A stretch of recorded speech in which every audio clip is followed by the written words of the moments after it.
Les amis, je vous présente une super recette à base de bananes. Vous commencez par mettre des morceaux de banane avec la peau dans de l'eau bouillante. Vous laissez maintenant simplement les bananes cuire pendant environ 15 à 20 minutes à feu vif. Une fois qu'on a cuit les bananes, vous éteignez le feu et on vient retirer l'excès d'eau. Voici le résultat de nos bananes cuites. Il suffit maintenant de retirer les peaux avec précaution. On vient retirer les peaux et on ajoute les bananes dans un bol. Vous verrez que ces bananes sont bien cuites. Et elles semblent vraiment bien mûres car elles deviennent toutes molles. Et maintenant, il ne vous reste plus qu'à les écraser. Si vous avez un robot culinaire ou un mixeur, n'hésitez pas à faire cette étape directement avec l'un de ces outils, c'est beaucoup plus pratique.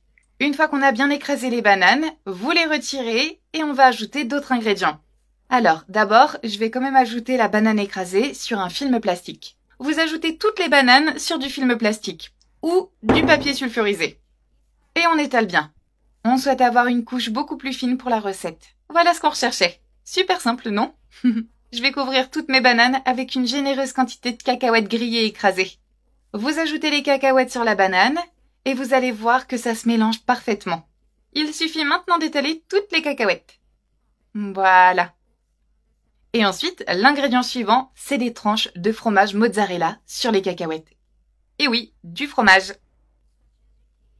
Et maintenant, il vous suffit de fermer comme ceci, comme si vous faisiez un gâteau roulé.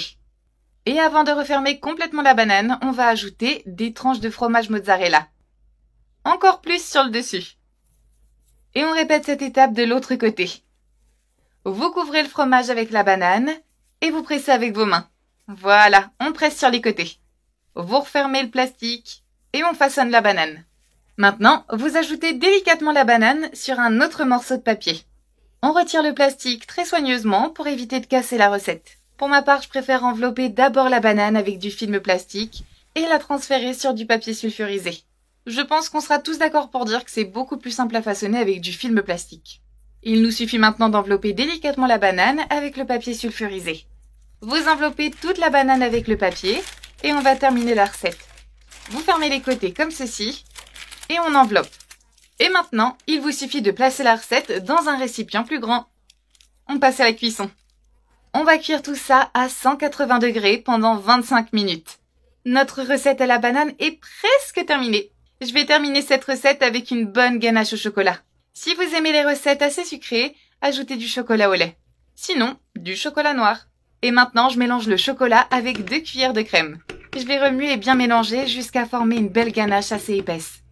Et je viens compléter la recette en ajoutant une bonne quantité de ganache sur les bananes. Et là, vous faites la décoration que vous souhaitez. Vous pouvez ajouter plus de ganache si vous en avez envie. Terminer avec une bonne quantité de cacahuètes écrasées. Tout ce que vous souhaitez.